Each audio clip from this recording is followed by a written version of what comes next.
उद्योगपती गौतम अदानींना मुंबई आणणार दिली आहे का असा सवाल ठाकरे गटाने उपस्थित केलाय। धारावी प्रकल्पाच्या पाठोपाठ मिठागराच्या जमिनी सुद्धा अदानींच्या घशामध्ये घालण्याचा डाव असल्याचा आरोप ठाकरे गटाने केलाय। मुंबईचं नाव आता अदानी नगर करणार का असा सवाल ठाकरे गटाने उपस्थित केलाय।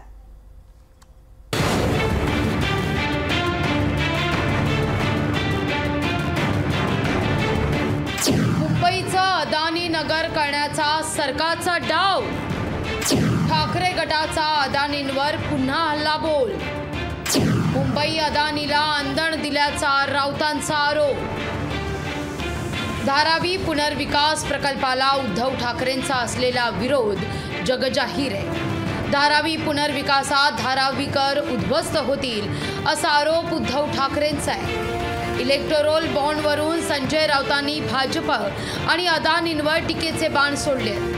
भाजपला इलेक्टोरल बॉन्डच्या माध्यमातून देणगी देणाऱ्यांमध्ये गौतम अदानी सर्वात अग्रभागी असल्याचा आरोप संजय राऊत यांनी केला आहे। सूचना व आदेश सर्वोच्च न्यायालयाने दिलेले आहे, त्याच्यामध्ये अडाणीचं नाव सगळ्यात वर आहे। मला खात्री आहे अशा प्रकारचे ठेके द्यायचे आपल्या उद्योगपतींना आणि त्या बदल्यात शेकडो कोटीचे इलेक्ट्रॉल बॉन्ड्स घ्यायचे निवडणूक निधी म्हणून, हा भारतीय जनता पक्षाचा गोरखधंदा आहे। धारावी पुनर्विकास प्रकल्पापाठोपाठ मिठागराची जमीनही अदानीला देण्याचा घाट घालण्यात आलाय।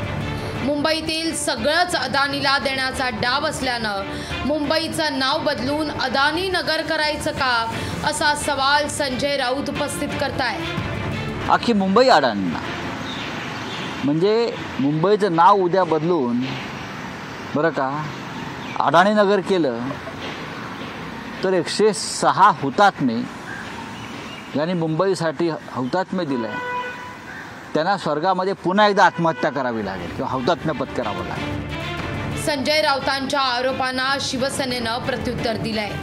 अदानींवर टीका करण्याआधी राऊतांनी पवारांची परवानगी घेतली आहे का असा टोला शिवसेनेनं लगावलाय। शरद पवार साहेबांची त्यांनी परवानगी घेतलेली आहे का? अडाणींच्या विरोधात जेव्हा संजय राऊत स्टेटमेंट करताय तेव्हा शरद पवार साहेबांची परवानगी घेतलेली आहे का हा प्रश्न त्यांना विचारा। हे स्वतःला आघाडी म्हणून म्हणतात, एकीकडे अडाणींच्या विरोधात बोलतात आणि पवार साहेब अडाणींकडे जाऊन भेटतात। नक्की ही परिस्थिती काय आहे?